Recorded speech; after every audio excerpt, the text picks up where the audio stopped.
What if I told you that it's possible to pull the fuel that powers our airplanes right out of thin air? Well, a startup known as Air Company would tell you it is.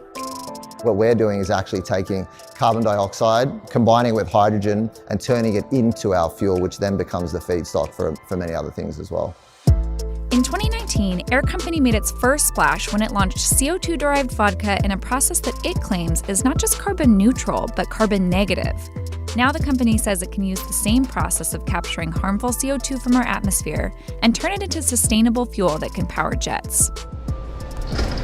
So what we're looking at is a water electrolysis system. This system is what takes all of the electricity and converts it into chemical energy. Pulling carbon from the air and converting it into jet fuel sounded a bit complicated, so we asked Dr. Stafford Sheehan to walk us through the process. He's the company's CTO, who also has a doctorate in chemical physics from Yale. In this reactor is where we put our catalysts. That's our proprietary materials. That's kind of our secret sauce at Air Company. We put our catalysts into that reactor, and what they do is they just make sure the carbon dioxide and the hydrogen meet in just the right way to create our fuels, all of our products, essentially. We had hydrogen gas, we had CO2 gas.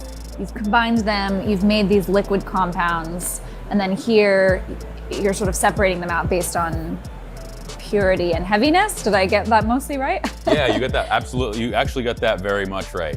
So the hydrogen is produced from the water. So we start with water here. So we take that water, we split it into hydrogen and oxygen. The oxygen is our only emission.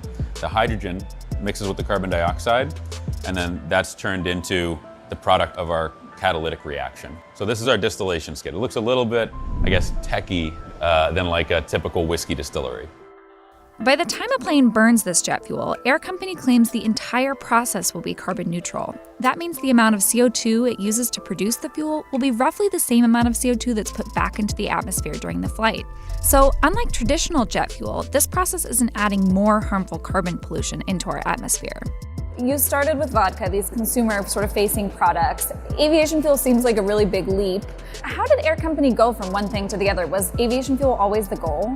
How we jump from one to another is actually the technology is really the same across it all. These large industrial markets are where we can have the biggest impact possible. However, to get to those large industrial markets like aviation fuel, which are traditionally known as the hardest industries to decarbonize, is going to take time, and it's going to take a lot of money and a lot of effort.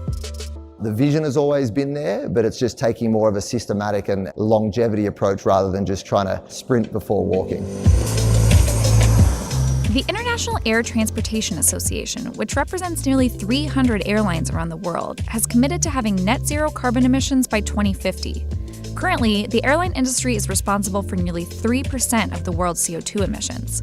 To meet that lofty goal of being net zero, the industry anticipates it's going to need to use more sustainable fuel like Air Company's. And already, Air Company says some airlines have agreed to purchase millions of gallons of the company's fuel. How much are you going to have to grow this operation in order to sort of meet all of those needs? So we are going to have to scale this pretty aggressively. The next plant we're already building right now, and that plant is around 100 times the scale of this pilot plant that we're in right now. So this facility is always going to need to operate in order to do the research and to do the piloting to understand how to build those big plants efficiently. So far, Air Company has proven that its sustainable aviation fuel can work.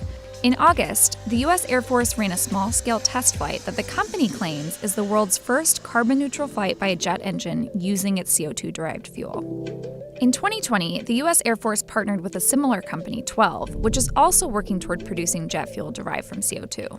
How soon do you expect that this kind of fuel is going to be used on a regular commercial flight that you or I might be on?